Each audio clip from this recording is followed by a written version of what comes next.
ဒီနေ့မှာတော့တမိုင်းမင်စီရေးလှုပ်ရှားမှုတစ်ခုကိုယူကရိန်းကလှုပ်ဆောင်ခဲ့ပါတယ်။ဒါခေတ်သစ်စစ်ပွဲတမိုင်းမှာအလဲအပြောင်းတစ်ခုဖြစ်လာနိုင်ပါတယ်။ယူကရိန်းဟာ Operation Spider Web လို့ခေါ်တဲ့လှုပ်ဝက်ပြီးရဲရဲနဲ့စစ်စင်ရေးတစ်ခုကိုဆောင်ရွက်ခဲ့တာပါ။သူတို့ဟာ FPV တိုက်ခတ်ရေး drone တွေကို tracker တွေပေါ်တက်ဆင်ထားတဲ့တစ်သားအခန်းငယ်တွေရဲ့အမိုးတွေထဲမှာဖုံးကွယ်ပြီးရုရှား tracker မောင်းသူတွေကနေတဆင့်ရုရှားနိုင်ငံထဲကိုမောင်းနှင်ဝင်ရောက်စေခဲ့ပါတယ်။အဲ့ဒီ tracker တွေဟာယူကရိန်းနယ်စပ်ကကီလိုမီတာ3000အထိရုရှားနိုင်ငံအနက်ပိုင်းကိုရောက်ရှိခဲ့ပါတယ်။အချက်ပေးလိုက်တဲ့အခါဒီအခန်းငယ်တွေရဲ့အမိုးတွေဟာပွင့်လာပြီး drone တွေဟာပြန်တက်သွားခဲ့ပါတယ်။ဒီ drone တွေဟာရုရှားရဲ့ TU-160 ဘုံးကျဲလီရင်40စီးကိုပျက်စီးစေခဲ့ပါတယ်။ဒီနေရင်တွေဟာရုရှားရဲ့အပြင်းထန်ဆုံးနဲ့စွမ်းဆောင်ရည်အရှိဆုံးလက်နက်တွေထဲကအချို့ဖြစ်ပြီး White Rands လို့လူသိမြတ်ပါတယ်။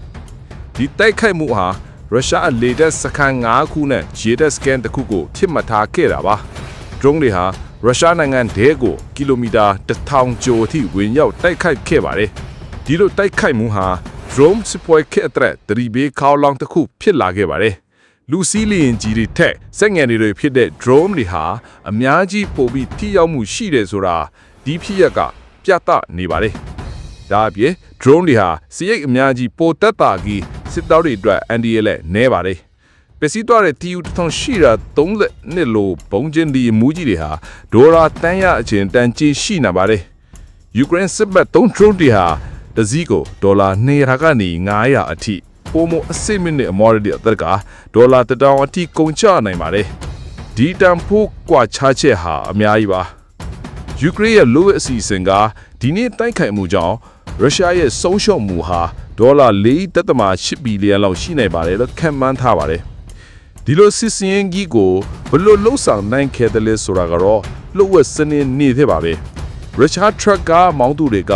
ဘယ်လိုလုပ်ပါဝင်ပတ်သက်သွားခဲ့တယ်လဲဆိုတာမရှင်းလင်းပါဘူး။ဒါပေမဲ့ယူကရိန်းတပ်က SPU ကနေတင်လိုက်တဲ့ဓာတ်ပုံတွေနဲ့ဗီဒီယိုတွေကနေသစင်ဘယ်လိုလုပ်ခဲ့လဲဆိုတာကိုသိရပါပြီ။ drone တွေကိုကွန်တိန်နာတွေထဲမှာဖုံးကွယ်ပြီး tracker တွေနဲ့မောင်းနှင်ဝင်ရောက်စေခဲ့တာပါ။ tracker တွေစစ်စခန်းတွေနားရောက်တဲ့အခါဒီ drone ပါတဲ့အဖုံးတွေပွင့်လာပြီး drone တွေဟာပြန်တက်သွားခဲ့တာဖြစ်ပါတယ်။ဒါဟာတကယ် Trojan horse လိုပါပဲ။ဒီတက်ခိုက်မှုရဲ့အရေးကြီးမှုကတော့ခေတ်သစ်စစ်ပွဲမှာ drone တွေရဲ့အခန်းကဏ္ဍကိုမီးထောင်ထိုးပြနေပါတယ်။ရုရှားရဲ့အစင်းမြင့်လက်နက်တွေဟာဈေးသက်သာတဲ့ drone တွေနဲ့တိုက်ခိုက်ခံနေရတာကိုတွေ့မြင်ရပါတယ်။ဒါအပြင်ဒီဖြစ်ရကရုရှားရဲ့စီးရေးစွမ်းရည်ကိုပြန်လဲတုံးသက်စေပြီးသူတို့ကထန်တလောက်မဟုတ်ပဲစက်ကူးကြတဲ့ကောင်လောက်ဖြစ်နေတာလားလို့မေခွန်းထုတ်ရစရာဖြစ်နေပါတယ်။ယူကရိန်းသမ္မတဇလင်စကီကတော့ယူကရိန်းကကိုကာကွယ်နေပြီးရုရှားကဒီစစ်ပွဲကိုအဆုံးသတ်ရအောင်လှုံ့ဆော်နေတယ်ဆိုတာခံစားရအောင်လို့လှုံ့ဆော်နေခဲ့တယ်လို့ပြောကြားခဲ့ပါတယ်။ရုရှားကစစ်ပွဲကိုစတင်ခဲ့တာတပြီးရုရှားကပဲအဆုံးသတ်ကြမယ်လို့ဆိုပါတယ်။ဒီတမိုင်းဝင်နေ့မှာဘာတွေဆက်ဖြစ်မယ်ဆိုတာကိုစောင့်ကြည့်ရပါမယ်။ဒါပေမဲ့ဒီနေ့အဖြစ်ရက်ကလာမယ့်နှစ်တွေမှာစစ်ပွဲတွေဘလို့ဖြစ်လာမလဲဆိုတာအတွက်တမိုင်းစာအုပ်ထဲမှာပါလာမယ့်အရာတစ်ခုဖြစ်ပါတယ်။